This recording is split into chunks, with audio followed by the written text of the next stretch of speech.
Today I am going to talk about an young man. ನಾನು ಈ ದಿನ ಒಬ್ಬ ಯವನಸ್ಥ ಹುಡುಗನ ಕುರಿತಾಗಿ ನಾನು ಮಾತನಾಡುವಂತವನು ನಾನಾಗಿರುತ್ತೇನೆ. And this young man is David. ಮತ್ತು ಈ ಯವನಸ್ಥನು ಯಾರು ಎಂಬುದಾಗಿ ನೋಡುವುದಾದ್ರೆ ಆತನು ದಾವೀದನಾಗಿದ್ದಾನೆ.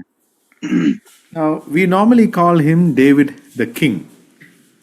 ನಾವು ಆತನನ್ನ ಸಾಮಾನ್ಯವಾಗಿ ಅರಸನಾದಂತ ದಾವೀದನು ಎಂಬುದಾಗಿ ನಾವು ಕರೆಯುತ್ತೇವೆ. But David spent a lot of years when he was not a king. ಆದ್ರೆ ಅವನು ತನ್ನ ಜೀವಿತದ ಹಲವು ವರ್ಷಗಳನ್ನ ಅವನು ಅರಸನಾಗಿರದೆ ಅವನು ಕಳೆದಿರುವವನಾಗಿರ್ತಾನೆ. The way he lived when he was not a king, that is what pleased God. ಆತನು ಅರಸನಲ್ಲದೆ ಇರುವಂತ ಸಮಯದಲ್ಲಿ ಯಾವ ರೀತಿಯಲ್ಲಿ ಜೀವಿಸಿದನೋ ಆ ಜೀವಿತವೇ ಆ ಜೀವನವು ಅದು ದೇವರಿಗೆ ಅದು ಒಂದು ಪ್ರಿಯವಾಗಿದ್ದಂತ ಒಂದು ಸಂಗತಿ ಅದಾಗಿತ್ತು. Many people know about David the king and all that he has done. ಹಲವರಿಗೆ ಈ ಒಂದು ಅರಸನಾದಂತ ದಾವೀದನು ಯಾರಾಗಿದ್ದಾನೆ, ಆತನು ಇವೆಲ್ಲ ಕಾರ್ಯಗಳನ್ನ ಮಾಡಿದ್ದಾನೆ ಎಂಬುದರ ಕುರಿತಾಗಿ ಅವರು ತಿಳಿದಿರುವಂತವ್ರು ಅವರಾಗಿರ್ತಾರೆ. But most of the people at that time did not know what David did before he became the king. ಆದ್ರೆ ಆತನು ಅರಸನಾಗುವುದಕ್ಕಿಂತ ಮುಂಚಿತವಾಗಿ ಆತನು ಯಾವೆಲ್ಲ ಕಾರ್ಯಗಳನ್ನ ಆತನು ಮಾಡಿದನು ಎಂಬುವಂತದ್ದರ ಕುರಿತಾಗಿ ಬಹಳ ಜನರು ಅದನ್ನು ತಿಳಿದುಕೊಳ್ಳದೆ ಹೋಗಿದ್ದಾರೆ. Okay, so today we are going to read a passage from 1 Samuel chapter 16. ನಾವು ಈ ದಿನದಲ್ಲಿ ಈ ಒಂದು ಸಮಯದಲ್ಲಿ ನಾವು 1 ಸಮುವೇಲ 16ನೇ ಅಧ್ಯಾಯದಿಂದ ನಾವು ಕೆಲವು ವಾಕ್ಯ ಭಾಗಗಳನ್ನ ನಾವು ಓದಿಕೊಳ್ಳುವಂತವ್ರು ನಾವಾಗಿರ್ತೇವೆ. We will read from chapter 16 verse 1 to verse 13. ನಾವು 16ನೇ ಅಧ್ಯಾಯದ 1ರಿಂದ 13ನೇ ವಚನದವರೆಗೂ ಸಹ ನಾವು ಓದಿಕೊಳ್ಳುವಂತವ್ರು ನಾವಾಗಿರ್ತೇವೆ. And brother, you can read in Kannada so that it will be profitable for all. Okay, uncle. 1 ಸಮುವೇಲ 16ನೇ ಅಧ್ಯಾಯ 1ರಿಂದ 13ನೇ ವಚನದವರೆಗೆ. ಯೆಹೋವನು ಸಮುವೇಲನಿಗೆ, ನಾನು ಸೌಲನನ್ನು ಇಸ್ರಾಯೇಲ್ಯರ ಅರಸನಾಗಿರುವುದಕ್ಕೆ ಅಯೋಗ್ಯನೆಂದು ತಳ್ಳಿಬಿಟ್ಟೆನಲ್ಲ. ನೀನು ಅವನಿಗೋಸ್ಕರ ಎಷ್ಟರವರೆಗೆ ದುಃಖಿಸುತ್ತಿರುವಿ? ಕೊಂಬನ್ನು ಎಣ್ಣೆಯಿಂದ ತುಂಬಿಸಿಕೊಂಡು ಬಾ. ನಾನು ನಿನ್ನನ್ನು ಬೆತ್ಲೆಹೇಮಿನವನಾದ ಇಷಾಯನ ಬಳಿಗೆ ಕಳುಹಿಸುತ್ತೇನೆ. ಅವನ ಮಕ್ಕಳಲ್ಲೊಬ್ಬನನ್ನು ಅರಸನನ್ನಾಗಿ ಆರಿಸಿಕೊಂಡಿದ್ದೇನೆ ಎಂದು ಹೇಳಿದನು. ಅದಕ್ಕೆ ಸಮುವೇಲನು, ನಾನು ಹೋಗುವುದು ಹೇಗೆ? ಇದು ಸೌಲನಿಗೆ ಗೊತ್ತಾದರೆ ಅವನು ನನ್ನನ್ನು ಕೊಂದು ಹಾಕುವನಲ್ಲವೇ ಅನ್ನಲು ಆತನು, ನೀನು ಒಂದು ಕಡಸನ್ನು ತೆಗೆದುಕೊಂಡು ಹೋಗಿ ಯೆಹೋವನಿಗೋಸ್ಕರ ಯಜ್ಞ ಮಾಡುವುದಕ್ಕೆ ಬಂದಿದ್ದೇನೆಂದು ಹೇಳಿ ಇಷಾಯನನ್ನು ಅದಕ್ಕೆ ಕರೆ. ಆಮೇಲೆ ನೀನು ಮಾಡಬೇಕಾದದ್ದನ್ನು ನಾನೇ ತಿಳಿಸುತ್ತೇನೆ. ನಾನು ಯಾವನನ್ನು ತೋರಿಸುತ್ತೇನೋ ಅವನನ್ನು ನೀನು ಅಭಿಷೇಕಿಸಬೇಕು ಎಂದನು. ಯೆಹೋವನು ಹೇಳಿದಂತೆಯೇ ಸಮುವೇಲನು ಬೆತ್ಲೆಹೇಮಿಗೆ ಹೋದನು. ಆ ಊರಿನ ಹಿರಿಯರು ನಡುಗುತ್ತಾ ಬಂದು ಅವನನ್ನು ಎದುರುಗೊಂಡು, ನಿನ್ನ ಆಗಮನವು ನಮಗೆ ಶುಭಕರವಾಗಿದೆಯೇ ಎಂದು ಕೇಳಲು ಅವನು, ಹೌದು, ಶುಭಕರವಾಗಿದೆ. ಯೆಹೋವನಿಗೆ ಯಜ್ಞವರ್ಪಿಸುವುದಕ್ಕೆ ಬಂದಿದ್ದೇನೆ. ನೀವು ನಿಮ್ಮನ್ನು ಶುದ್ಧಪಡಿಸಿಕೊಂಡು ನನ್ನ ಜೊತೆಯಲ್ಲಿ ಯಜ್ಞಕ್ಕೆ ಬನ್ನಿರಿ ಎಂದು ಹೇಳಿ ಇಷಾಯನನ್ನು ಅವನ ಮಕ್ಕಳನ್ನು ಶುದ್ಧೀಕರಿಸಿ ಅವರನ್ನು ಯಜ್ಞಕ್ಕೆ ಕರೆದನು. ಅವರು ಬರಲು ಅವನು ಎಲಿಯಾಬನನ್ನು ನೋಡಿ, ನಿಶ್ಚಯವಾಗಿ ಯೆಹೋವನು ಅಭಿಷೇಕಕ್ಕೆ ಆರಿಸಿಕೊಂಡವನು ಆತನ ಮುಂದೆ ಇದ್ದಾನೆ ಎಂದುಕೊಂಡನು. ಆದರೆ ಯೆಹೋವನು ಸಮುವೇಲನಿಗೆ, ನೀನು ಅವನ ಚೆಲುವಿಕೆಯನ್ನು ನೀಳವನ್ನು ನೋಡಬೇಡ, ನಾನು ಅವನನ್ನ ತಳ್ಳಿಬಿಟ್ಟಿದ್ದೇನೆ. ಯೆಹೋವನು ಮನುಷ್ಯರಂತೆ ಹೊರಗಿನ ತೋರಿಕೆಯನ್ನು ನೋಡದೆ ಹೃದಯವನ್ನೇ ನೋಡುವವನಾಗಿದ್ದಾನೆ ಅಂದನು. ಇಷಾಯನು ಅಭಿನಾದಾಬನನ್ನು ಸಮುವೇಲನ ಬಳಿಗೆ ಬರಮಾಡಲು ಸಮುವೇಲನು, ಯೆಹೋವನು ಇವನನ್ನು ಆರಿಸಿಕೊಳ್ಳಲಿಲ್ಲ ಎಂದನು. ತರುವಾಯ ಇಷಾಯನು ಶಮ್ಮ ಎಂಬವನನ್ನು ಬರಮಾಡಲು ಸಮುವೇಲನು, ಇವನನ್ನು ಆರಿಸಿಕೊಳ್ಳಲಿಲ್ಲ ಎಂದು ಹೇಳಿದನು. ಹೀಗೆ ಇಷಾಯನು ತನ್ನ ಮಕ್ಕಳಲ್ಲಿ 7 ಮಂದಿಯನ್ನು ಅವನ ಮುಂದೆ ಬರಮಾಡಿದರು. ಅವನು, ಯೆಹೋವನು ಇವರನ್ನು ಆರಿಸಿಕೊಳ್ಳಲಿಲ್ಲ ಎಂದು ನುಡಿದನು. ಅನಂತರ ಸಮುವೇಲನು ಇಷಾಯನನ್ನು, ನಿನ್ನ ಮಕ್ಕಳೆಲ್ಲ ಇಷ್ಟೇ ಮಂದಿಯೋ ಎಂದು ಕೇಳಲು ಅವನು, ಇವರೆಲ್ಲರಿಗಿಂತಲೂ ಚಿಕ್ಕವನು ಒಬ್ಬನಿರುತ್ತಾನೆ, ಅವನು ಕುರಿ ಮೇಯಿಸುವುದಕ್ಕೆ ಹೋಗಿದ್ದಾನೆ ಎಂದು ಉತ್ತರ ಕೊಟ್ಟನು. ಆಗ ಸಮುವೇಲನು, ಅವನನ್ನು ಕರೆ ಕಳುಹಿಸು, ಅವನು ಬರುವವರೆಗೂ ನಾನು ಊಟಕ್ಕೆ ಕೂತುಕೊಳ್ಳಬಾರದು ಎಂದು ಹೇಳಲು ಇಷಾಯನು ಅವನನ್ನು ಕರೆತರಿಸಿದನು. ಅವನು ಕೆಂಬಣ್ಣದವನು, ಸುಂದರ ನೇತ್ರನು, ನೋಟಕ್ಕೆ ರಮಣೀಯನೂ ಆಗಿದ್ದನು. ಯೆಹೋವನು ಸಮುವೇಲನಿಗೆ, ಎದ್ದು ಇವನನ್ನು ಅಭಿಷೇಕಿಸು, ನಾನು ಆರಿಸಿಕೊಂಡವನು ಇವನೇ ಎಂದು ಆಜ್ಞಾಪಿಸಲು ಸಮುವೇಲನು ಎಣ್ಣೆಯ ಕೊಂಬನ್ನು ತೆಗೆದುಕೊಂಡು ಅವನನ್ನು ಅವನ ಸಹೋದರರ ಮಧ್ಯದಲ್ಲೇ ಅಭಿಷೇಕಿಸಿದನು. ಕೂಡಲೇ ಯೆಹೋವನ ಆತ್ಮವು ದಾವೀದನ ಮೇಲೆ ಬಂದು ನೆಲೆಗೊಂಡಿತು. ಅನಂತರ ಸಮುವೇಲನು ರಾಮಕ್ಕೆ ಹೊರಟು ಹೋದನು ಎಂಬುದೇ. May the Lord bless the reading of His word. ದೇವರು ಓದಿದಂತ ಈ ಒಂದು ವಾಕ್ಯ ಭಾಗವನ್ನು ಆತನು ಆಶೀರ್ವದಿಸಲಿ. It was Samuel who anointed the first king of Israel. ಇಸ್ರಾಯೇಲರ ಮೊದಲನೇ ಅರಸನನ್ನ ಅಭಿಷೇಕಿಸಿದಂತವನು ಆತನು ಸಮುವೇಲನು ಆತನಾಗಿದ್ದನು. Actually, God was not pleased with the people because they asked for a king. ದೇವರು ಇಸ್ರಾಯೇಲರು ಅವರು ನಮಗೆ ಒಬ್ಬ ಅರಸನನ್ನ ಕೊಡಬೇಕಾಗಿ ಅವರು ಕೇಳಿಕೊಂಡಾಗ ದೇವರು ಅದನ್ನ ಇಷ್ಟಪಡಲಿಲ್ಲ. In the book of prophets we read that God gave them a king in His anger. Pardon, uncle? Yeah, God gave them a king in His anger. ನಾವು ದೇವರ ವಾಕ್ಯಗಳಲ್ಲಿ ನಾವು ನೋಡುವಾಗ ಆ ಇಸ್ರಾಯೇಲರಿಗೆ ಆತನು ತನ್ನ ಕೋಪದಿಂದ ಒಬ್ಬ ಅರಸನನ್ನು ಕೊಟ್ಟನು ಎಂಬುದಾಗಿ ನಾವು ಪ್ರವಾದನೆಗಳಲ್ಲಿ ನಾವು ನೋಡ್ತೇವೆ. And the king Saul, who was the first king, he was a tall man. Recording in progress.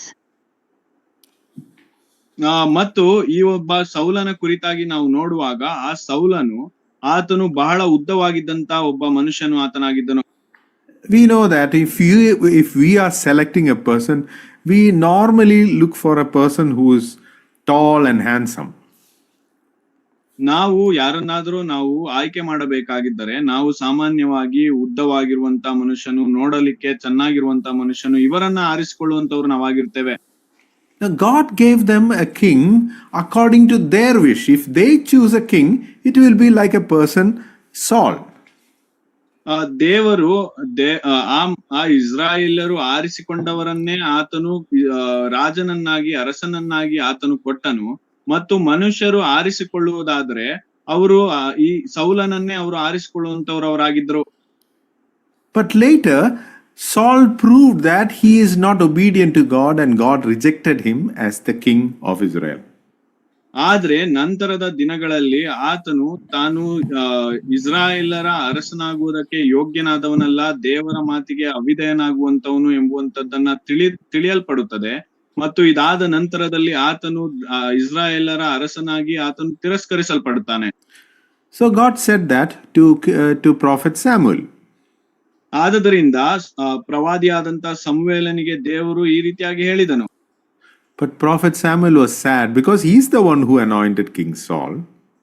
ಆತನೇ ಆ ಅರಸನಾದಂತ ಸೌಲನನ್ನ ಅಭಿಷೇಕಿಸಿದ್ದರಿಂದ ಆತನು ಬಹಳ ದುಃಖಪಟ್ಟಂತವನು ಆತನಾಗಿದ್ದನು. So that is why God is asking Samuel, how long you will cry for Saul because I have rejected him. ಆದದರಿಂದಲೇ ನಾವು ಮೊದಲನೆಯ ವಾಕ್ಯ ಭಾಗಗಳಲ್ಲಿ ನಾವು ನೋಡುವಾಗ ದೇವರು ಸಮುವೇಲನಿಗೆ ಹೇಳುವುದೇನೆಂದ್ರೆ, ನೀನು ಎಲ್ಲಿಯವರೆಗೂ ನೀನು ಗೋಳಾಡುವಂತವನು ನೀನಾಗಿದ್ದಿ, ನಾನು ಸಮುವೇಲನನ್ನ ತಿರಸ್ಕರಿಸಿದ್ದೇನೆ ಎಂಬುದಾಗಿ ಆತನು ಹೇಳುತ್ತಾನೆ. Then he said, you go to Bethlehem and I will show you one of the sons of Jesse and you have to anoint him as the king. ಮತ್ತು ಆತನು ನಂತರದಲ್ಲಿ ಹೇಳುವುದೇನೆಂದ್ರೆ, ನೀನು ಎದ್ದು ಬೆತ್ಲೆಹೇಮಿಗೆ ನೀನು ಹೋಗು, ಅಲ್ಲಿ ನೀನು ಇಷಾಯನ ಮಕ್ಕಳಲ್ಲಿ ಒಬ್ಬರನ್ನ ನೀನು ಇಸ್ರಾಯೇಲರ ಅರಸನನ್ನಾಗಿ ನೀನು ಆರಿಸಿ ಅಭಿಷೇಕಿಸು ಎಂಬುದಾಗಿ ಆತನು ಅಪ್ಪಣೆ ಕೊಡ್ತಾನೆ. But Samuel said, if I go to anoint another king and if Saul comes to know about it, he will kill me because he is the king. ಆದ್ರೆ ಸಮುವೇಲನ್ ಹೇಳುತ್ತಾನೆ, ದೇವರೇ, ಸೌಲನಿಗೆ ನಾನು ಈ ರೀತಿಯಾಗಿ ಅಭಿಷೇಕಿಸಲು ನಾನು ಹೋಗುತ್ತೇನೆ ಎಂಬುವಂತದ್ದು ತಿಳಿದು ಬಂದರೆ ಆತನು ನನ್ನನ್ನು ಖಂಡಿತವಾಗಿಯೂ ಕೊಂದು ಬಿಡುವನು, ಯಾಕಂದ್ರೆ ನಾನೇ ಆತನನ್ನ ಅಭಿಷೇಕಿಸಿದವನು, ಆತನೇ ಅರಸನಾಗಿದ್ದಾನೆ ಈಗ ಎಂಬುದಾಗಿ ಆತನು ಹೇಳುತ್ತಾನೆ.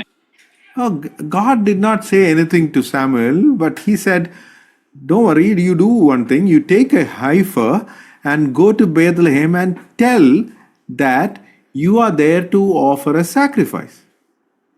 ಆಗ ದೇವರು ಏನನ್ನು ಹೇಳದೆ ಆತನು ಹೇಳುವುದೇನೆಂದ್ರೆ, ಸರಿ, ನೀನು ಒಂದು ಕೆಲಸವನ್ನು ಮಾಡು, ನೀನು ಒಂದು ಕಡಸನ್ನು ತೆಗೆದುಕೊಂಡು ಹೋಗಿ ಬೆತ್ಲೆಹೇಮಿನಲ್ಲಿ ನೀನು ಯಜ್ಞವನ್ನು ಅರ್ಪಿಸುವುದಕ್ಕಾಗಿ ಹೋಗುತ್ತಿರುವುದಾಗಿ ನೀನು ಹೇಳಬೇಕು ಎಂಬುದಾಗಿ ಆತನು ಹೇಳುತ್ತಾನೆ.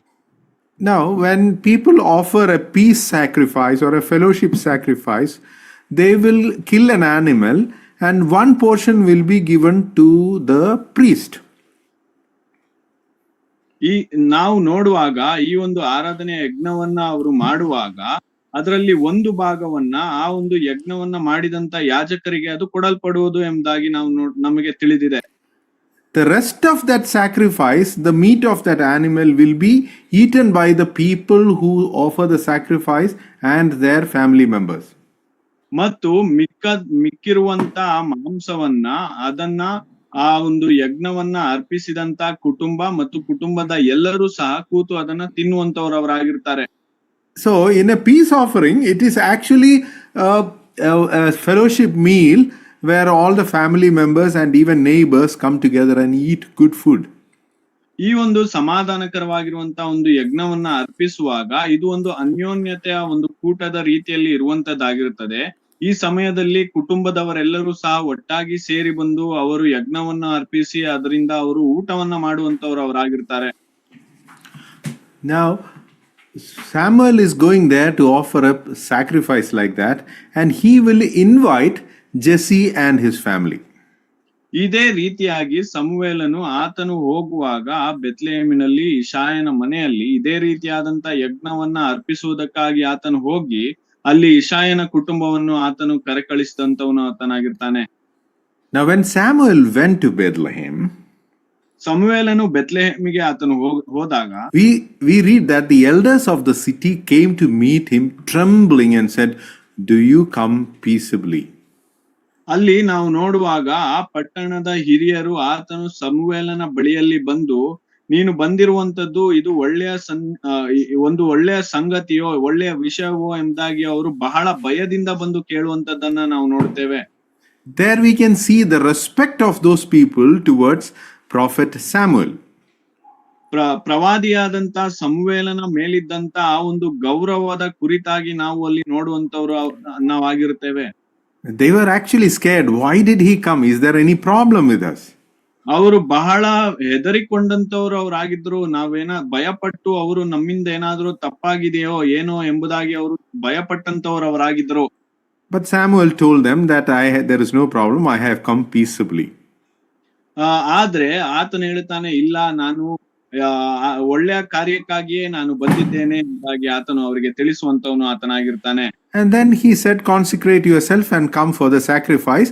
He also consecrated and invited Jesse for the sacrifice. ಆತನು ಆ ಸಮಯದಲ್ಲಿ ನಿಮ್ಮನ್ನ ನೀವು ಶುದ್ಧ ಮಾಡಿಕೊಂಡು ನೀವು ಬನ್ನಿರಿ, ನಾವು ಯಜ್ಞವನ್ನ ಅರ್ಪಿಸುವುದಕ್ಕಾಗಿ ನಾನು ಬಂದಿದ್ದೇನೆ ಎಂಬುದಾಗಿ ಆತನು ತಿಳಿಸುತ್ತಾನೆ. ಮತ್ತು ಅದೇ ಸಮಯದಲ್ಲಿ ಇಷಾಯನ ಕುಟುಂಬದವರನ್ನು ಸಹ ಆತನು ಕರೆ ಕಳಿಸುವಂತವನು ಆತನಾಗಿರ್ತಾನೆ. God told Samuel that you have to anoint one of the sons of Jesse, but God did not specifically told him which son to be anointed as the king. ದೇವರು ಸಮುವೇಲನಿಗೆ ನೀನು ಇಷಾಯನ ಮಕ್ಕಳಲ್ಲಿ ಒಬ್ಬರನ್ನ ನೀನು ಅಭಿಷೇಕಿಸಬೇಕು ಎಂಬುದಾಗಿ ಆತನು ತಿಳಿಸಿದನೇ ಹೊರತು ಆದ್ರೆ ಆತನ ಮಕ್ಕಳಲ್ಲಿ ಯಾರನ್ನು ಆತನು ಅಭಿಷೇಕಿಸಬೇಕು ಎಂಬುದಾಗಿ ಆತನ ಎಂದಿಗೂ ತಿಳಿಸಿರ್ಲಿಲ್ಲ. God could have easily told Samuel that there is one boy of Jesse, his name is David, you anoint him as the king, but God didn't do that. ದೇವರು ಆತನು ಬಹಳ ಸುಲಭವಾಗಿ ಸಮುವೇಲನಲ್ಲಿ ಆತನು ನೋಡು ಇಷಾಯನ ಮಕ್ಕಳಲ್ಲಿ ದಾವೀದನು ಎಂಬುದಾಗಿ ಒಬ್ಬನಿದ್ದಾನೆ, ಆತನನ್ನ ನೀನು ಹೋಗಿ ಅಭಿಷೇಕಿಸು ಎಂಬುದಾಗಿ ಆತನು ಹೇಳಬಹುದಾಗಿತ್ತು. ಆದ್ರೆ ಆತನು ಆ ರೀತಿಯಲ್ಲಿ ಹೇಳಲಿಲ್ಲ. God did not want King Saul to know that the son of Jesse is anointed as the king, but God did not want it to be a secret in his family and in his city. ಆದ್ರೆ ನಾವು ಇಲ್ಲಿ ನೋಡುವಾಗ ದೇವರು ಸೌಲನು ತಿಳಿದುಕೊಳ್ಳಬಾರದು ಇಷಾಯನ ಮಕ್ಕಳಲ್ಲಿ ಯಾರನ್ನೋ ಅರಸನನ್ನಾಗಿ ಅಭಿಷೇಕಿಸಿದ್ದೇನೆ ಎಂಬುವಂತ ವಿಷಯವನ್ನ ಗುಪ್ತವಾಗಿ ಇಟ್ಟು ಅದನ್ನ ಮಾಡಬೇಕು ಎಂಬುದಾಗಿ ಆತನು ಇದನ್ನ ಮಾಡಲಿಲ್ಲ. Okay, now he invited all the sons of Jesse. ಈ ಸಮಯದಲ್ಲಿ ಆತನು ತನ್ನ ಇಷಾಯನ ಮಕ್ಕಳಲ್ಲಿದ್ದಂತ ಎಲ್ಲಾ ಮಕ್ಕಳನ್ನ ಸಹ ಆತನು ಕರೆ ಕಳಿಸಿದನು. Now Jesse's elder sons were in the army. ಈ ಒಬ್ಬ ಹಿರಿಯ ಮಗನು, ಇಷಾಯನ ಹಿರಿಯ ಮಗನು, ಆತನು ಆ ಅರಸನ ಸೇನೆಯಲ್ಲಿ ಇದ್ದಂತವನು ಆತನಾಗಿದ್ದನು. We know that those who are in the army, they are very strong and physically fit. ನಿಮಗೆಲ್ಲರಿಗೂ ತಿಳಿದಿದೆ, ಈಗ ಒಂದು ಸೈನಿಕನಾಗಿ ಇರುವಂತವನು ಆತನು ಬಹಳ ಗಟ್ಟುಮುಟ್ಟಾಗಿ, ಆತನು ಬಹಳ ಶಕ್ತಿಶಾಲಿಯಾಗಿ ಆತನು ಇರುವಂತವನು ಆತನಾಗಿರ್ತಾನೆ. Okay, so this man was tall and handsome and well built. That is the first son of Jesse. So when he came, Samuel thought that God has selected this man as the king of Israel.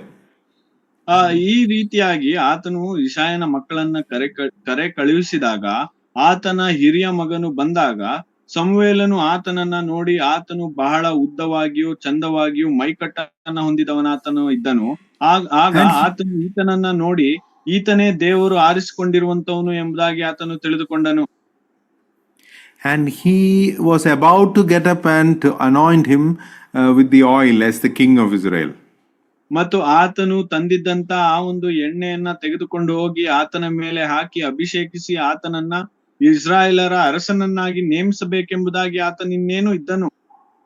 But then God told him immediately and said, surely the Lord's anointed is but the Lord said to Samuel, do not look on his appearance or on the height of his stature, because I have rejected him. For the Lord sees not as man sees. Man looks at on the outward appearance, but God looks on the heart. That is verse 7. ಆದ್ರೆ ನಾವು 7ನೇ ವಚನದಲ್ಲಿ ನಾವು ನೋಡುವಾಗ, ಅಲ್ಲಿ ಯೆಹೋವನು ತಟ್ಟನೆ ಸಮುವೇಲನಿಗೆ ಆತನು ತಿಳಿಸುವುದೇನೆಂದ್ರೆ, ನೀನು ಅವನ ಚೆಲುವಿಕೆಯನ್ನು ನೀಳವನ್ನು ನೋಡಬೇಡ, ನಾನು ಅವನನ್ನ ತಳ್ಳಿ ಬಿಟ್ಟಿದ್ದೇನೆ. ಯೆಹೋವನು ಮನುಷ್ಯರಂತೆ ಹೊರಗಿನ ತೋರಿಕೆಯನ್ನ ನೋಡದೆ ಹೃದಯವನ್ನೇ ನೋಡುವವನಾಗಿದ್ದಾನೆ ಎಂಬುದಾಗಿ ಆತನು ಹೇಳ್ತಾನೆ. Here God is telling Samuel a great truth. ಇಲ್ಲಿ ಸಮುವೇಲನಿಗೆ ಒಂದು ದೊಡ್ಡ ಮಹಾ ಸತ್ಯವನ್ನೇ ಆತನು ತಿಳಿಸುತ್ತಿರುವಂತವನು ಆತನಾಗಿದ್ದಾನೆ. We men can only see the outside of people. ನಾವು ಮನುಷ್ಯರು, ನಾವು ಬೇರೆ ಮನುಷ್ಯರ ಹೊರಗಿನ ಒಂದು ಭಾವವನ್ನ ಮಾತ್ರ ನಾವು ನೋಡಲು ಸಾಧ್ಯವಾಗಿದೆ. But God can see the condition of our hearts. ಆದ್ರೆ ನಮ್ಮ ಹೃದಯಗಳು ಯಾವ ಸ್ಥಿತಿಯಲ್ಲಿದೆ ಎಂಬುವಂತದ್ದನ್ನ ನಮ್ಮ ದೇವರು ಮಾತ್ರ ನೋಡಲು ಸಾಧ್ಯವಾಗಿದೆ. It is very easy for people to act as if they are good. ಬಹಳ ಜನರು ಅವರು ನಾನು ಒಳ್ಳೆಯವರಾಗಿದ್ದೇನೆ ಎಂಬುದಾಗಿ ಅವರು ನಟಿಸುವಂತದ್ದು ಅದು ಬಹಳ ಸುಲಭವಾಗಿದೆ. There are people who act like that when they come to church. ಎಷ್ಟೋ ಜನರು ಅವರು ಸಭೆಗಳಿಗೆ ಅವರು ಬರುವಾಗ ಇದೇ ರೀತಿಯಲ್ಲಿ ನಟಿಸುವಂತವ್ರು ಅವರಾಗಿರ್ತಾರೆ. They act as if they are the most holy people. ಅವರು ಬಹಳ ಶುದ್ಧರಾಗಿರುವಂತಹ ಮನುಷ್ಯರು ಎಂಬುದಾಗಿ ಅವರು ನಟಿಸುತ್ತಾರೆ. But their heart is far away from God. ಆದ್ರೆ ಅವರ ಹೃದಯವು ಅದು ದೇವರಿಂದ ಬಹಳ ದೂರದಲ್ಲಿರುವಂತದ್ದು ಅದಾಗಿರುತ್ತದೆ. Some people claim that I am not doing any bad things, I am leading a very good life. ಎಷ್ಟೋ ಜನರು ಅವರು ನಾನು ಕೆಟ್ಟ ಕಾರ್ಯಗಳನ್ನೇ ನಾನು ಮಾಡುತ್ತಿಲ್ಲ, ನಾನು ಬಹಳ ಒಳ್ಳೆಯ ಜೀವಿತವನ್ನ ನಾನು ನಡೆಸ್ತಾ ಇದ್ದೇನೆ ಎಂಬುದಾಗಿ ಅವರು ಹೇಳ್ತಾರೆ. Because I am leading a good life, I should go to heaven. They claim like that.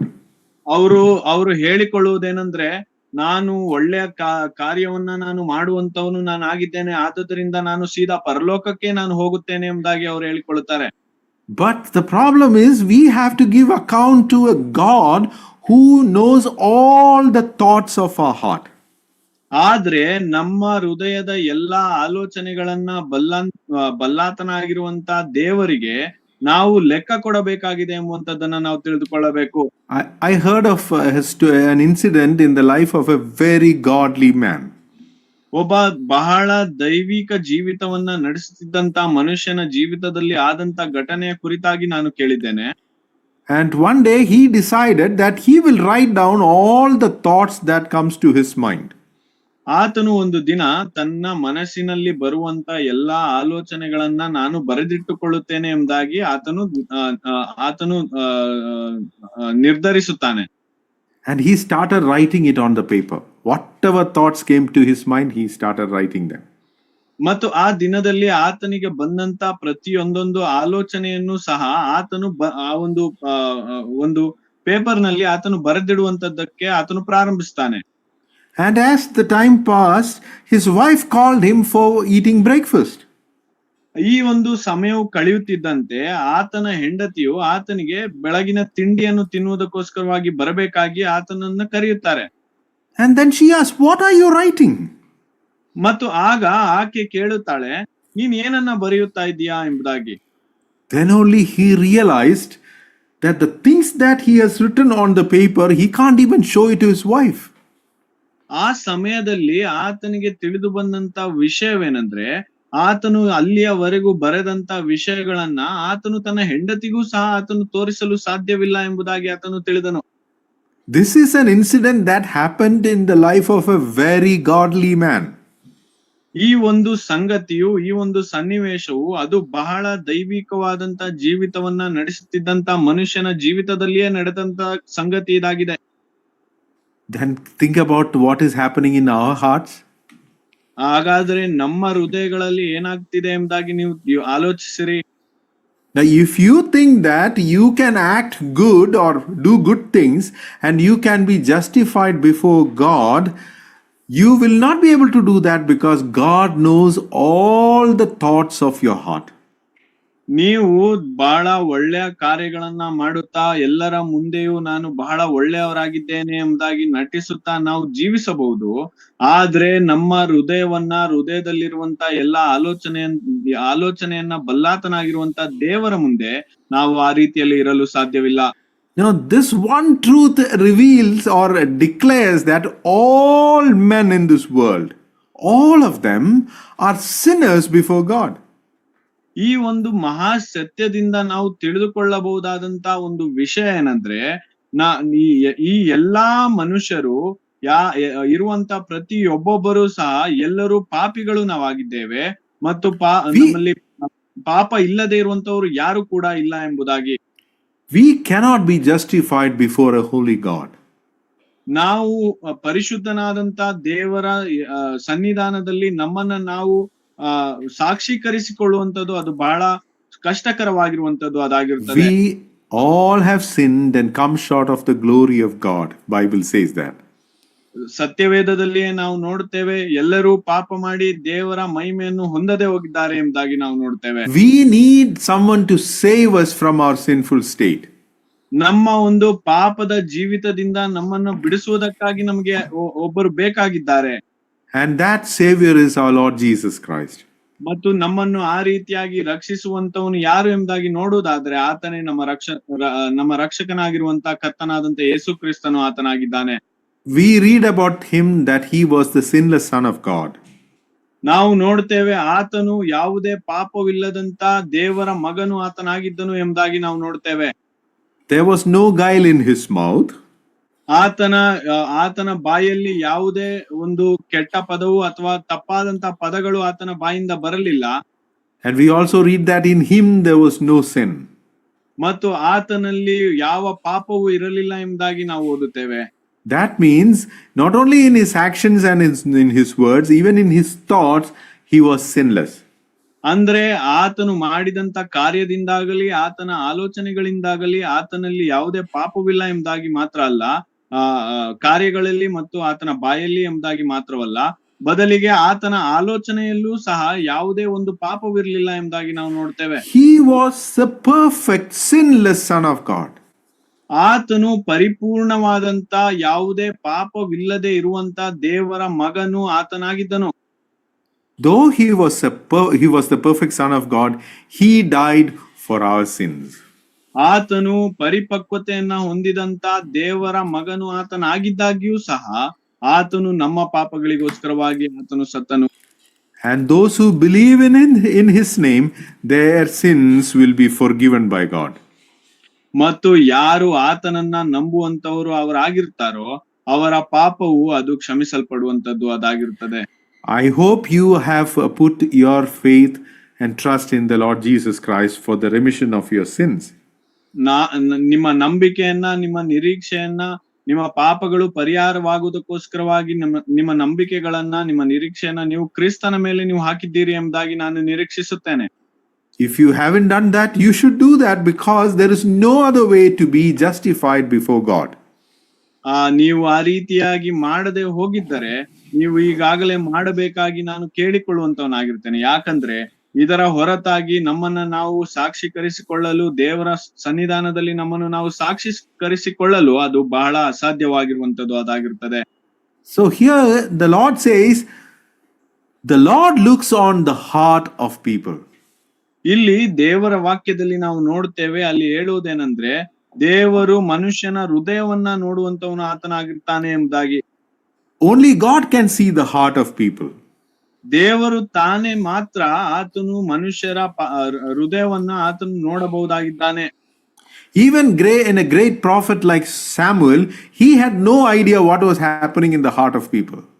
ಒಬ್ಬ ಮಹಾಪ್ರವಾದಿಯಾಗಿರುವಂತಹ ಸಮುವೇಲನು ಆತನಾಗಿದ್ದಾಗ್ಯೂ ಸಹ ಆತನು ಮನುಷ್ಯನ ಒಂದು ಹೃದಯದಲ್ಲಿ ಏನು ನಡೆಯುತ್ತಿದೆ ಎಂಬುವಂತದ್ದನ್ನ ತಿಳಿದುಕೊಳ್ಳಲು ಸಾಧ್ಯವಾಗಿರ್ಲಿಲ್ಲ. So the Lord told Samuel, don't anoint the first sons of Jesse. ಆದುದರಿಂದ ದೇವರು ಸಮುವೇಲನಿಗೆ ಹೇಳುವುದೇನೆಂದ್ರೆ, ನೀನು ಇಷಾಯನ ಮಗನಾದಂತ ಹಿರಿಯ ಮಗನನ್ನ ನೀನು ಅಭಿಷೇಕಿಸಬೇಡ ಎಂಬುದಾಗಿ ಆತನು ಹೇಳುತ್ತಾನೆ. All 7 sons who were there, they all passed before Samuel, and the Lord told him, I have rejected all of them. ಅಲ್ಲಿ ನಾವು ನೋಡುವಾಗ 7 ಮಕ್ಕಳು, ಇಷಾಯನ 7 ಮಕ್ಕಳನ್ನ ಸಹ ಆತನು ನೋಡುವಾಗ ದೇವರು ಹೇಳುವಂತ ಒಂದೇ ಮಾತೇನೆಂದ್ರೆ, ನಾನು ಇವರೆಲ್ಲರನ್ನ ತಿರಸ್ಕರಿಸಿದ್ದೇನೆ ಎಂಬುದಾಗಿ ಆತನು ಹೇಳುತ್ತಾನೆ. Then Samuel asked, do you have any more children? ಆಗ ಸಮುವೇಲನು ಇಷಾಯನಿಗೆ ಕೇಳುವುದೇನೆಂದ್ರೆ, ನಿನಗೆ ಇನ್ನೂ ಮಕ್ಕಳಿದ್ದಾರೋ, ನಿನಗೆ ಇಷ್ಟೇ ಇನ್ನು ಇರುವಂತವ್ರು ಇದ್ದಾರೋ ಎಂಬುದಾಗಿ ಆತನು ಕೇಳುತ್ತಾನೆ. At that time Jesse said, oh yeah, I have one more son, but he is tending sheep. ಆಗ ಸಮುವೇಲನು ಕೇಳಿದಂತ ಸಮಯದಲ್ಲಿ ಇಷಾಯನು ಆ ಸಮಯದಲ್ಲಿ ನೆನಪು ಮಾಡಿಕೊಂಡು ಹೇಳುವುದೇನೆಂದ್ರೆ, ಓ ಹೌದು, ನನಗೆ ಇನ್ನೊಬ್ಬ ಮಗದಿದ್ದಾನೆ, ಆದ್ರೆ ಆತನು ಇಲ್ಲಿಲ್ಲ, ಆತನು ಕುರಿ ಮೇಯಿಸ್ತಾ ಇದ್ದಾನೆ ಎಂಬುದಾಗಿ ಆತನು ಹೇಳುತ್ತಾನೆ. Just imagine a father forgetting about his son.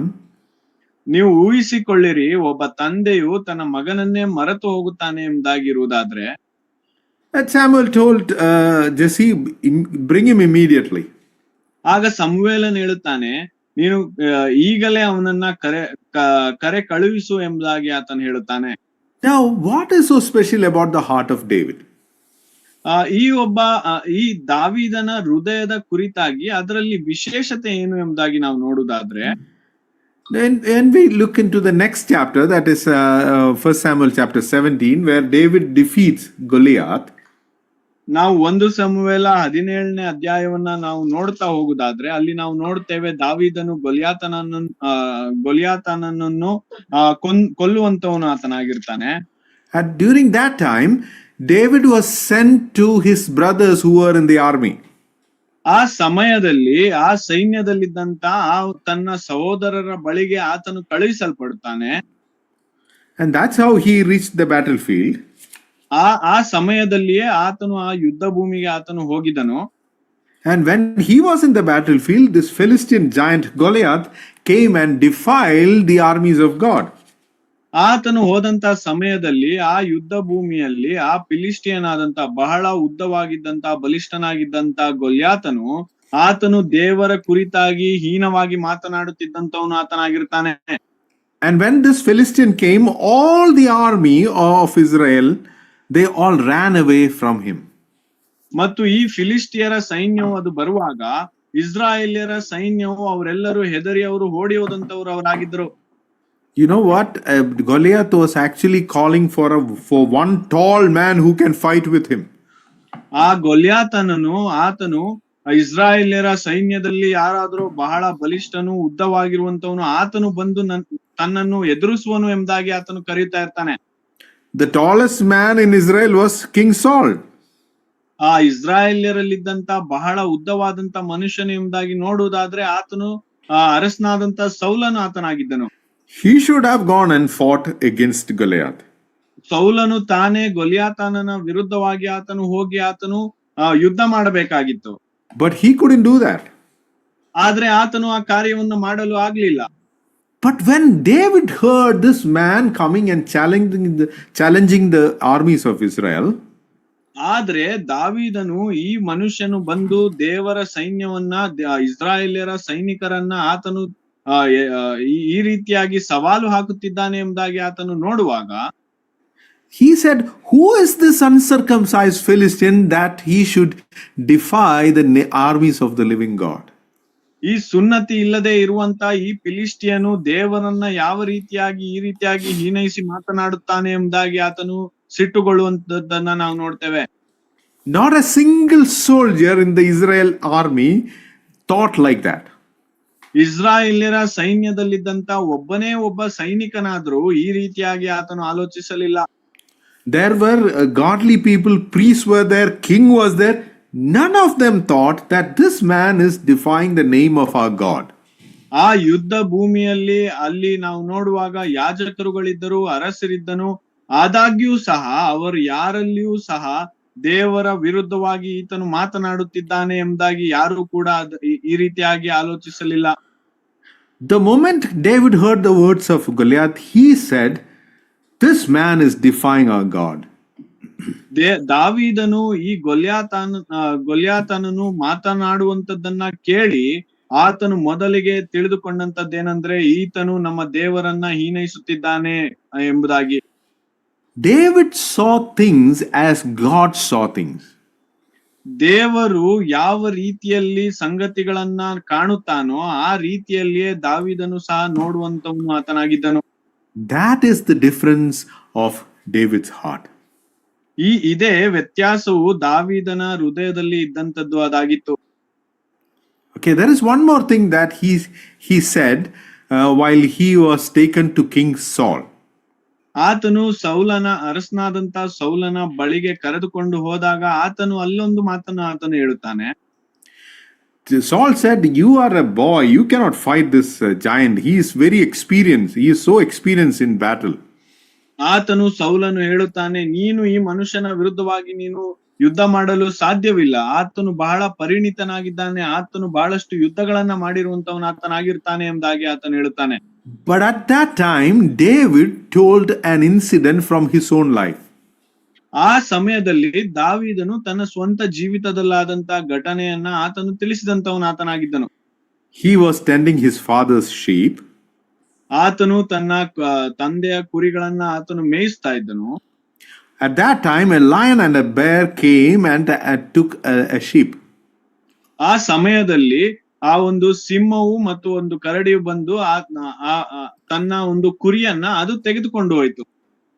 And he went after the lion and the bear and he struck those animals and delivered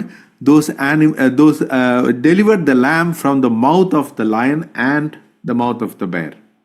ಆತನು ಹೇಳುವುದೇನೆಂದ್ರೆ, ಈ ರೀತಿಯಾಗಿ ಒಂದು ಸಿಂಹವು ಕರಡಿಯು ಬಂದು ಆ ಕುರಿಗಳನ್ನ ತೆಗೆದುಕೊಂಡು ಹೋಗುವಾಗ ಆತನು ಆ ಸಿಂಹ ಮತ್ತು ಕರಡಿಯನ್ನ ಬೆನ್ನಟ್ಟಿ ಅದರ ಬಾಯಿಂದ ಆ ಒಂದು ಕುರಿಗಳನ್ನ ಬಿಡಿಸಿ ಆತನು ಕರೆತಂದನು ಎಂಬುದಾಗಿ ಆತನು ಹೇಳುತ್ತಾನೆ.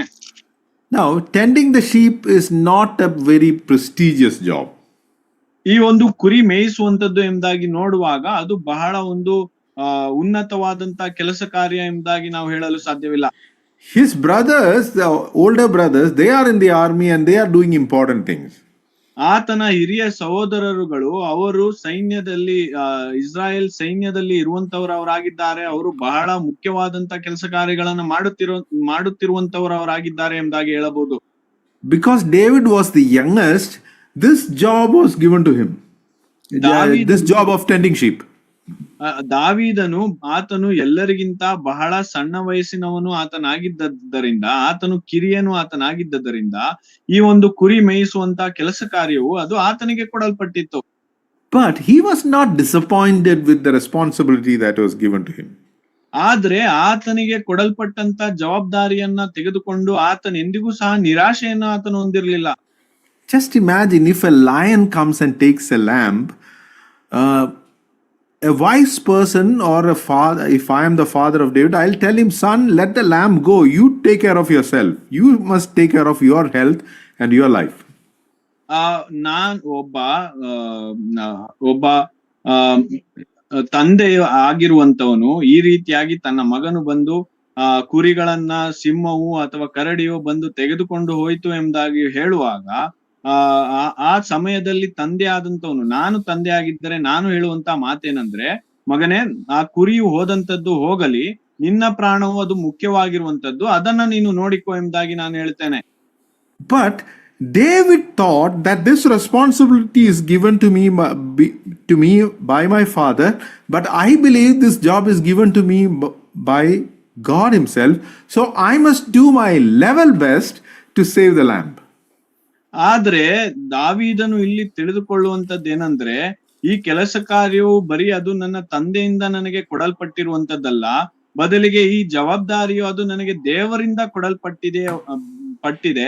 ಆದದ್ದರಿಂದ ನಾನು ಆದಷ್ಟು ಒಳ್ಳೆಯ ಕೆಲಸವನ್ನ ಇದರಲ್ಲಿ ಮಾಡುವಂತವನು ನಾನಾಗಿರ್ಬೇಕು ಎಂಬುದಾಗಿ ಆತನು ಆ ಕಾರ್ಯವನ್ನ ಮಾಡುತ್ತಿದ್ದನು.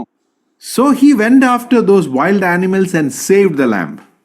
ಆದದ್ದರಿಂದಲೇ ಆತನು ಆ ಸಿಂಹ ಕರಡಿಗಳ ಹಿಂದೆ ಹೋಗಿ ಆತನು ತನ್ನ ಕುರಿಗಳನ್ನ ರಕ್ಷಿಸಿ ಆತನು ತರುತ್ತಿದ್ದನು.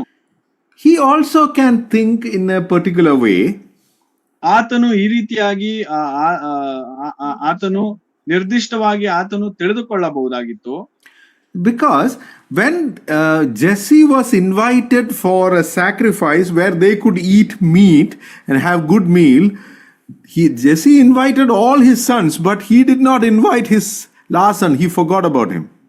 ಇಷಾಯನು ಆತನು ಈ ರೀತಿಯಾಗಿ ಯಜ್ಞಕ್ಕೋಸ್ಕರವಾಗಿ ಕಳಿಸಿದಾಗ ಆತನು ಆ ಸನ್ನಿವೇಶದಲ್ಲಿ ಎಲ್ಲರೊಟ್ಟಿಗೆ ಕೂತು ಮಾಂಸದ ಊಟವನ್ನ ತಿನ್ನುವಂತ ಸಮಯ ಎಂಬುದಾಗಿ ಬಂದಾಗ ಆತನು ತನ್ನ ಎಲ್ಲಾ ಮಕ್ಕಳನ್ನ ಆತನು ಕರೆತಂದನು, ಆದ್ರೆ ತನ್ನ ಕಿರಿಯ ಮಗನನ್ನೇ ಆತನು ಮರೆತು ಬಿಟ್ಟಿದ್ದನು. So David can think, why should I risk my life to save the lamb? When this lamb grows big, they will kill and eat it, and they don't even give me a piece of meat. ಆಗ ದಾವೀದನು ಈ ರೀತಿಯಾಗಿ ಆಲೋಚಿಸಬಹುದಾಗಿತ್ತು, ಅದೇನಂದ್ರೆ, ನಾನು ಈ ಎಲ್ಲಾ ಈ ಕುರಿಗಳನ್ನ ನಾನು ಇಷ್ಟೆಲ್ಲಾ ಚೆನ್ನಾಗಿ ನಾನು ನೋಡಿಕೊಳ್ಳುತ್ತಾ ಇದ್ದೇನೆ, ಆದ್ರೆ ಇದು ದೊಡ್ಡದಾದ ಮೇಲೆ ಇವರು ಅದನ್ನ ಕಡಿದು ಇವರೇ ಊಟ ಮಾಡಿ ಅದರಿಂದ ನನಗೆ ಒಂದು ತುಂಡನ್ನು ಸಹ ನನಗೆ ಕೊಡದೆ ತಿನ್ನಬಹುದು, ನಾನ್ ಯಾಕೆ ಇದನ್ನ ನೋಡಿಕೊಳ್ಳಬೇಕು ಎಂಬುದಾಗಿ ಆತನು ನೆನೆಸಬಹುದಾಗಿತ್ತು. Probably that is why in Psalm 27 he said, for my father and my mother have forsaken me, but the Lord will take me in. ಈ ಕಾರಣದಿಂದಲೇ ನಾವು ಕೀರ್ತನೆಗಳಲ್ಲಿ ನಾವು ನೋಡುವಾಗ ಕೀರ್ತನೆ 27ರಲ್ಲಿ ನಾವು ಆತನ ಹೇಳುವಂತದ್ದನ್ನ ನಾವು ನೋಡುತ್ತೇವೆ, ನನ್ನ ತಂದೆಯು ನನ್ನನ್ನು ಬಿಟ್ಟು ಬಿಡಬಹುದು, ನನ್ನ ತಾಯಿಯು ನನ್ನನ್ನು ಮರೆತು ಬಿಡಬಹುದು, ಆದ್ರೆ ನನ್ನ ದೇವರು ನನ್ನನ್ನು ಎಂದಿಗೂ ಆತನು ಕೈ ಬಿಡುವುದಿಲ್ಲ ಎಂಬುದಾಗಿ ಆತನು ಹೇಳುತ್ತಾನೆ. In fact, David's parents forgot him. ನಿಜವಾಗಿಯೂ ಹೇಳುವುದಾದ್ರೆ ದಾವೀದನ ಪೋಷಕರುಗಳು ಅವರು ಆತನನ್ನ ಮರೆತೇ ಬಿಟ್ಟಿದ್ದಂತವರಾಗಿದ್ರು. It would have hurt David in a very bad way. ಈ ಒಂದು ಸಂಗತಿಯು ಅದು ದಾವೀದನಿಗೆ ಬಹಳ ದುಃಖಕರವಾಗಿರುವಂತದ್ದಾಗಿರಬಹುದು. But in spite of that, he was so sincere and faithful to the work that was given to him. ಆದಾಗ್ಯೂ ಸಹ ಆತನು ತನಗೆ ಕೊಡಲ್ಪಟ್ಟಿದ್ದಂತ ಒಂದು ಕೆಲಸ ಕಾರ್ಯದಲ್ಲಿ ಆತನು ಬಹಳ ಯಥಾರ್ಥನಾಗಿಯೂ ಆತನು ಬಹಳ ನಂಬಿಕೆಯಿಂದಲೂ ಆತನು ಕಾರ್ಯನಿರ್ವಹಿಸುತ್ತಿದ್ದಂತವನು ಆತನಾಗಿದ್ದನು. He risked his life, and in verse 27 he says, the Lord who delivered me from the paw of the lion and from the paw of the bear, because it was such a dangerous thing to do. ಅಲ್ಲಿ ದಾವೀದನು ಈ ರೀತಿಯಾಗಿ ಆತನು ಹೇಳುತ್ತಾನೆ, ಏನಂದ್ರೆ, ನನ್ನ ದೇವರು ಆ ಒಂದು ಪ್ರಾಣಿಗಳ ಬಾಯಿಯಿಂದಲೂ ಅದರ ಪಂಜಿನಿಂದಲೂ ನನ್ನನ್ನ ರಕ್ಷಿಸಿ ಆತನು ನನ್ನನ್ನ ನಡೆಸಿದ್ದಾನೆ ಎಂಬುದಾಗಿ ಆತನು ಹೇಳುತ್ತಾನೆ. So it was a dangerous thing for him to do. ಅದು ಆದದ್ದರಿಂದ ಈ ರೀತಿಯಾಗಿ ಮಾಡುವಂತದ್ದು, ತನ್ನ ಪ್ರಾಣವನ್ನೇ ಒತ್ತೆ ಇಟ್ಟು ಮಾಡುವಂತದ್ದು, ಅದು ಬಹಳ ಕಷ್ಟಕರ, ಬಹಳ ಒಂದು ಡೇಂಜರ್ ಆಗಿರುವಂತ ಒಂದು ಸಂಗತಿ ಅದಾಗಿತ್ತು. But in spite of that, he was faithful to the job that was given to him. ಆದಾಗ್ಯೂ ಸಹ ಆತನಿಗೆ ಕೊಡಲ್ಪಟ್ಟಂತ ಕೆಲಸ ಕಾರ್ಯದಲ್ಲಿ ಆತನು ಬಹಳ ನಂಬಿಗಸ್ತನಾಗಿ ಆತನು ಕಾರ್ಯನಿರ್ವಹಿಸ್ತಾ ಇದ್ದನು. Now the interesting thing is that David never told this incident to any of his family members. ಆದ್ರೆ ಇದರಲ್ಲಿ ಬಹಳ ಉತ್ತೇಜನಕಾರಿಯಾಗಿರುವಂತ ವಿಷಯವೇನೆಂದ್ರೆ, ಆತನು ಆದಂತ ಈ ಘಟನೆಯನ್ನ ಎಂದಿಗೂ ಸಹ ತನ್ನ ಕುಟುಂಬದವರೊಂದಿಗೆ ಆತನು ಹಂಚಿಕೊಂಡಿರ್ಲಿಲ್ಲ.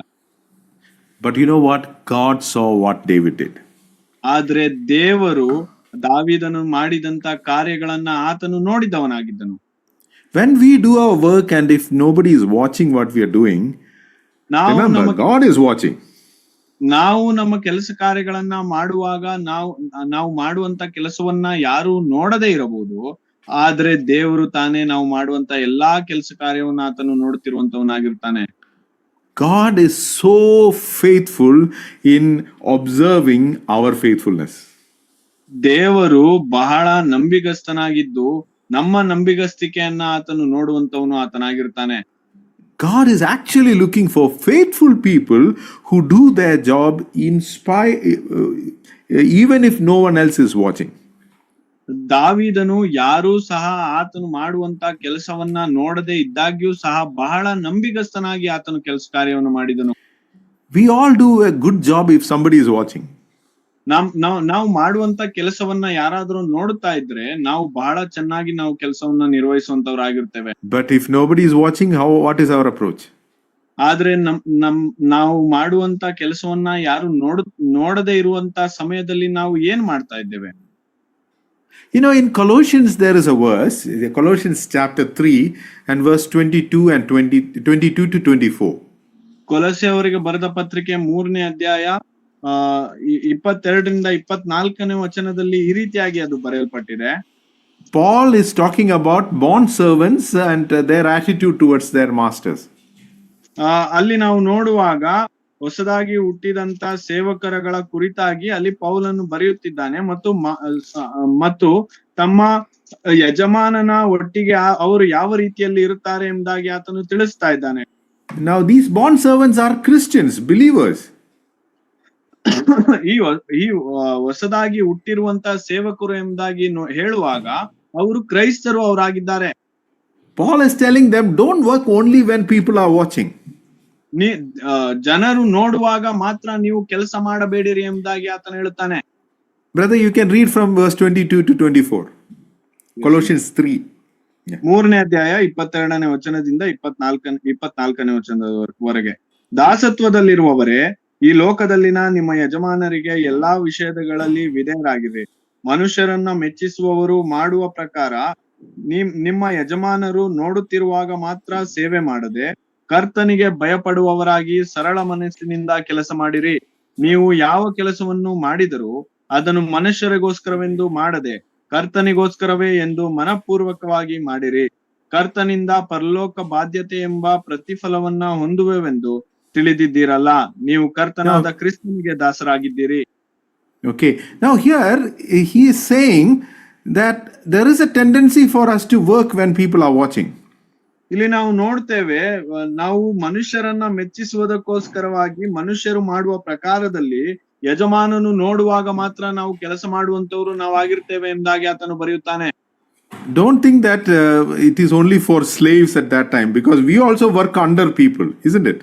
ಆ ಸಮಯದಲ್ಲಿದ್ದಂತ ದಾಸರಿಗೆ ಮಾತ್ರ ಇದು ಬರೆಯಲ್ಪಟ್ಟಿದೆ ಎಂಬುದಾಗಿ ನೀವು ತಿಳಿದುಕೊಳ್ಳಬೇಡ್ರಿ. ಯಾಕಂದ್ರೆ ನಾವು ಸಹ ಯಾರ್ದೋ ಕೈ ಕೆಳಗೆ ನಾವು ಕೆಲಸ ಮಾಡುವಂತವ್ರು ನಾವಾಗಿರ್ತೇವೆ. If you, instead of working for your boss, if you work for God, God will give you reward. ನೀವು ನಿಮ್ಮ ಯಜಮಾನನಿಗೋಸ್ಕರವಾಗಿ ಕೆಲಸ ಮಾಡದೆ ನಿಮ್ಮ ದೇವರಿಗೋಸ್ಕರವಾಗಿ ನೀವು ಕೆಲಸ ಮಾಡುವಂತವರಾಗಿದ್ರೆ ದೇವರು ತಾನೇ ನಿಮಗೆ ಪ್ರತಿಫಲವನ್ನ ಕೊಡುವಂತವನು ಆತನಾಗಿರ್ತಾನೆ. Now what is the reward that God is giving? That is in verse 24. ಅಲ್ಲಿ ದೇವರು ಕೊಡುತ್ತಿರುವಂತ ಪ್ರತಿಫಲ ಏನು ಎಂಬುದಾಗಿ ನಾವು ನೋಡುವಾಗ ಅದು 24ನೇ ವಚನದಲ್ಲಿ ಆತನು ಬರೆದಿದ್ದಾನೆ. He says that the Lord Yes, sir. In verse 24 we read that the Lord will give you from the Lord you will receive the inheritance as your reward. ಅಲ್ಲಿ ನಾವು ನೋಡ್ತೇವೆ 24ನೇ ವಚನದಲ್ಲಿ ನೋಡ್ತೇವೆ, ಕರ್ತನಿಂದ ಪರಲೋಕ ಬಾಧ್ಯತೆ ಎಂಬ ಪ್ರತಿಫಲವನ್ನ ನೀವು ಹೊಂದುವೆವೆಂದು ಎಂಬುದಾಗಿ ಅಲ್ಲಿ ಬರೆಯುತ್ತಾನೆ. There we read that God will give you a reward that is an inheritance. ಅಲ್ಲಿ ದೇವರು ಕೊಡುವಂತ ಪ್ರತಿಫಲವೇನು ಎಂಬುದಾಗಿ ನೋಡುವಾಗ ಅದು ಒಂದು ಬಾಧ್ಯತೆ ಅದಾಗಿದೆ. It is not the salary. ಅದು ನಿಮಗೆ ಅಲ್ಲಿ ಸಂಬಳವನ್ನು ಕೊಡುತ್ತಿಲ್ಲ. It is an inheritance. ಅದು ಬಾಧ್ಯತೆಯು ಅದಾಗಿರುವಂತದ್ದಾಗಿದೆ. What is the difference between salary and inheritance? ಸಂಬಳ ಮತ್ತು ಬಾಧ್ಯತೆ ಇದರ ವ್ಯತ್ಯಾಸವೇನು? Salary is you are just paid for the work that you have done. ಸಂಬಳ ಎಂಬುದಾಗಿ ನಾವು ನೋಡುವಾಗ ನೀವು ಮಾಡಿದಂತ ಕೆಲಸ ಕಾರ್ಯಕ್ಕೆ ಅನುಗುಣವಾಗಿ ನಿಮಗೆ ಹಣವನ್ನ ಕೊಡುವಂತದ್ದು. But inheritance means you are given the share of the company. ಆದ್ರೆ ಬಾಧ್ಯತೆಯನ್ನ ನಿಮಗೆ ಕೊಡುವರು ಎಂಬುದಾಗಿ ಹೇಳುವುದಾದ್ರೆ ಆ ಒಂದು ಕೆಲಸ ಮಾಡುವಂತ ಕಂಪನಿಯ ಒಂದು ಸ್ವಲ್ಪ ಭಾಗವನ್ನ ನಿಮಗೆ ಎಂಬುದಾಗಿ ಕೊಟ್ಟು ಬಿಡುವಂತದ್ದು. See, David was faithful as a shepherd to his father's sheep. ದಾವೀದನು ಆತನು ಕೆಲಸ ಮಾಡುವಾಗ ತನ್ನ ತಂದೆಯ ಕುರಿಗಳಿಗೋಸ್ಕರವಾಗಿ ಕುರಿ ಮೇಯಿಸುವುದರಲ್ಲಿ ಆತನು ಬಹಳ ನಂಬಿಗಸ್ತನು ಆತನಾಗಿದ್ದನು. But God saw that and he made him the shepherd of the entire nation Israel. ಆದ್ರೆ ದೇವರು ಈ ಕೆಲಸವನ್ನ ನೋಡಿದ್ದರಿಂದ ಆತನನ್ನ ಇಸ್ರಾಯೇಲ್ ಜನಾಂಗದ ಕುರುಬನನ್ನಾಗಿ ಆತನು ಮಾಡಿದನು.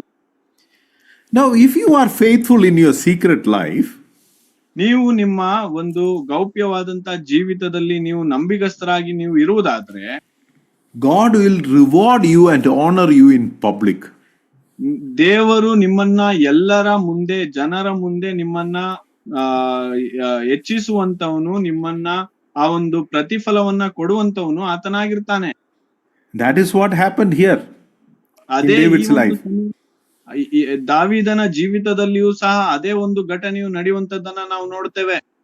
Being the youngest person in the family, he has to stand before everyone else in the family. ಆತನು ಆ ಒಂದು ಕುಟುಂಬದ ಕಿರಿಯ ವಯಸ್ಸಿನವನು ಆತನಾಗಿದ್ದಾಗ್ಯೂ ಸಹ ಆತನು ಆ ಎಲ್ಲಾ ಕುಟುಂಬದವರ ಮುಂದುಗಡೆಯಲ್ಲಿ ಆತನು ನಿಲ್ಲುವ ಹಾಗೆ ಆತನು ಮಾಡಿದನು. Whoever says him to do anything, he has to obey because he is the youngest. ಆತನು ಆ ಕುಟುಂಬದಲ್ಲಿ ಆತನಿಗೆ ಯಾವುದೇ ಕಾರ್ಯವನ್ನ ಮಾಡಬೇಕು ಎಂಬುದಾಗಿ ಹೇಳುವುದಾದ್ರೆ ಆತನು ಮಾಡಬೇಕು, ಯಾಕಂದ್ರೆ ಆತನು ಆ ಕುಟುಂಬದ ಕಿರಿಯಸ್ಥನು ಆತನಾಗಿದ್ದನು. But everything is going to change now. ಆದ್ರೆ ಈಗ ಎಲ್ಲವೂ ಬದಲಾಗುವಂತದ್ದಾಗಿರುತ್ತದೆ. Now Samuel said, until that boy David comes here, we will not sit down. ಸಮುವೇಲನು ಆತನು ಹೇಳುತ್ತಾನೆ, ಆ ಹುಡುಗನು ಬರುವವರೆಗೂ ನಾವು ಮತ್ತೆ ಊಟಕ್ಕೆ ಕೂರುವುದಿಲ್ಲ ಎಂಬುದಾಗಿ ಆತನು ಹೇಳುತ್ತಾನೆ. Samuel is standing. ಸಮುವೇಲನು ಆತನು ಸಹ ನಿಂತುಕೊಂಡಿದ್ದಾನೆ. If Samuel is standing, the elders of the city cannot sit. They also have to stand. ಸಮುವೇಲನು ಆತನು ನಿಂತಿರುವುದಾದ್ರೆ ಆ ಒಂದು ಪಟ್ಟಣದ ಹಿರಿಯರು ಸಹ ಅವರು ಕೂರುವುದಕ್ಕೆ ಸಾಧ್ಯವಿಲ್ಲ, ಅವರು ಸಹ ನಿಂತಿದ್ದಾರೆ. If the elders of the city are standing, then Jesse cannot sit. Jesse has to stand. ಪಟ್ಟಣದ ಹಿರಿಯರುಗಳೇ ನಿಂತಿದ್ದಾರೆ ಎಂಬುದಾಗಿ ಇರುವುದಾದ್ರೆ ಆ ಇಷಾಯನು ಅವರ ಮುಂದೆ ಕೂರಲು ಸಾಧ್ಯವಿರಲಿಲ್ಲ, ಆತನು ಸಹ ನಿಂತಿದ್ದನು. If Jesse is standing, then his brothers, his other sons can't sit. They also have to stand. ಇಷಾಯನೇ ನಿಂತಿರುವುದಾದ್ರೆ ಆತನ ಮಕ್ಕಳು ಆತನ ಎದುರುಗಡೆಯಲ್ಲಿ ಕೂರಲು ಅದು ಸಾಧ್ಯವಿಲ್ಲ, ಅವರು ಸಹ ನಿಂತಿದ್ದಾರೆ. And when all of them were standing, David came to the place. ಹೀಗೆ ಎಲ್ಲರೂ ಸಹ ನಿಂತಿರುವಂತ ಸ್ಥಳಕ್ಕೆ ದಾವೀದನು ಆತನು ಬರುವಂತದ್ದನ್ನ ನಾವು ನೋಡ್ತೇವೆ. And in front of all the important people in Bethlehem, in front of his family members, in front of all his elder brothers, Samuel anointed him with the oil as the king of Israel. ಈ ರೀತಿಯಾಗಿ ಆ ಪಟ್ಟಣದ ಬೆತ್ಲೆಹೇಮಿನ ಎಲ್ಲಾ ಮಹಾಪುರುಷರುಗಳು ಅವರು ನಿಂತಿರುವಾಗ, ಆತನ ಕುಟುಂಬಸ್ಥರೆಲ್ಲರೂ ಆತನು ನಿಂತಿರುವಾಗ, ಆತನ ಹಿರಿಯ ಸಹೋದರರು ಅಲ್ಲಿ ನಿಂತಿರುವಾಗ, ಅವರ ಎದುರಿನಲ್ಲಿಯೇ ಸಮುವೇಲನು ಎದ್ದು ಹೋಗಿ ದಾವೀದನಿಗೆ ಆ ಒಂದು ಎಣ್ಣೆಯನ್ನ ಹಾಕಿ ಅಭಿಷೇಕಿಸಿ ಆತನನ್ನ ಇಸ್ರಾಯೇಲರ ಅರಸನನ್ನಾಗಿ ಆತನು ನೇಮಿಸ್ತಾನೆ. Now you may be doing a very insignificant job. ನೀವು ಒಂದು ಬಹಳ ಒಂದು ಒಳ್ಳೆಯ ಕೆಲಸ ಕಾರ್ಯಗಳನ್ನ ನೀವು ಮಾಡ್ತಾ ಇರಬಹುದು.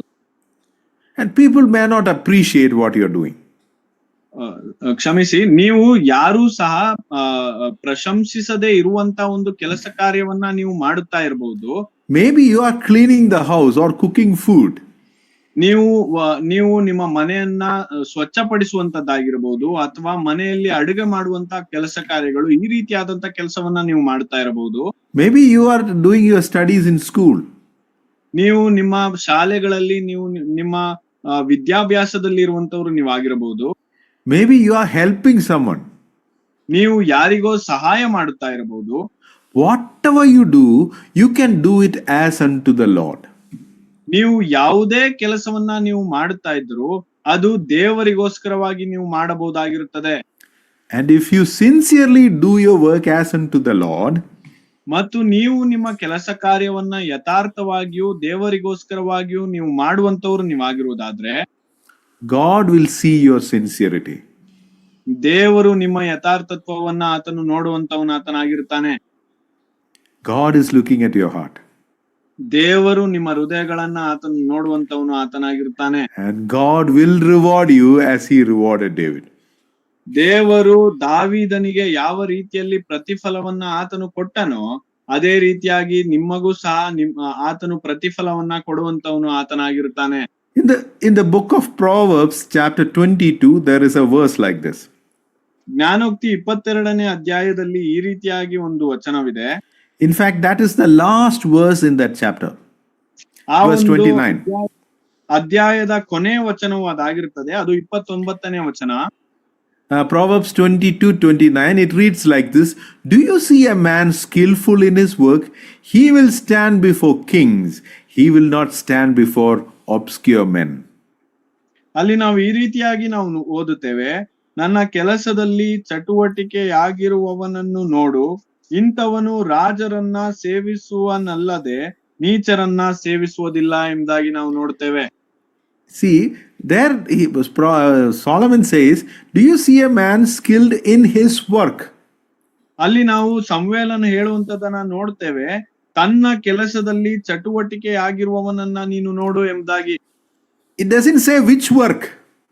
ಅಲ್ಲಿ ಯಾವ ಕೆಲಸ ಎಂಬುದಾಗಿ ಆತನು ಹೇಳುತ್ತಾ ಇಲ್ಲ. It doesn't say, do you see a skilled doctor or an engineer or an IAS officer or a chartered accountant? No. Whatever job he does, if he is skilled, he will stand before kings.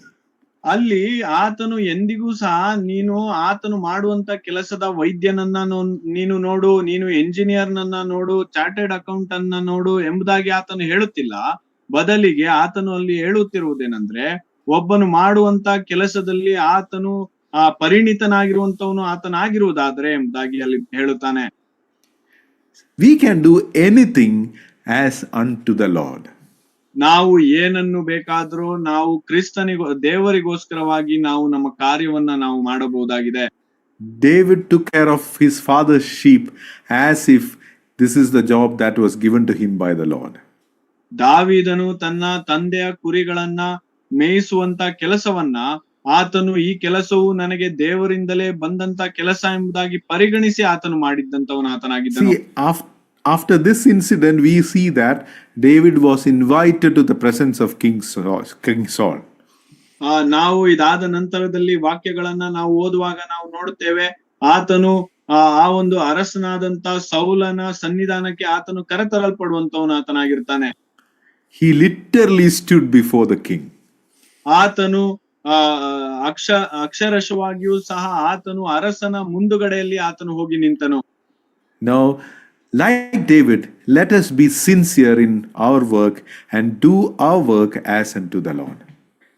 ಆದದರಿಂದ ಈಗ ನಾವು ದಾವಿದನ ರೀತಿಯಲ್ಲಿಯೇ ನಾವು ಮಾಡುವಂತ ನಮ್ಮ ಕೆಲಸ ಕಾರ್ಯವನ್ನ ಯಥಾರ್ಥವಾಗಿಯೂ ನಂಬಿಗಸ್ತರಾಗಿಯೂ ನಾವು ದೇವರಿಗೋಸ್ಕರವಾಗಿ ನಮ್ಮ ಕಾರ್ಯವನ್ನ ಕೆಲಸವನ್ನ ಮಾಡುವಂತವರು ನಾವಾಗಿರೋಣ. May the Lord bless us with these words. ದೇವರು ತಾನೇ ನಮ್ಮನ್ನು ಈ ಎಲ್ಲಾ ವಾಕ್ಯ ಭಾಗಗಳಿಂದಾಗಿ ಆತನು ನಮ್ಮನ್ನು ಆಶೀರ್ವದಿಸಲಿ.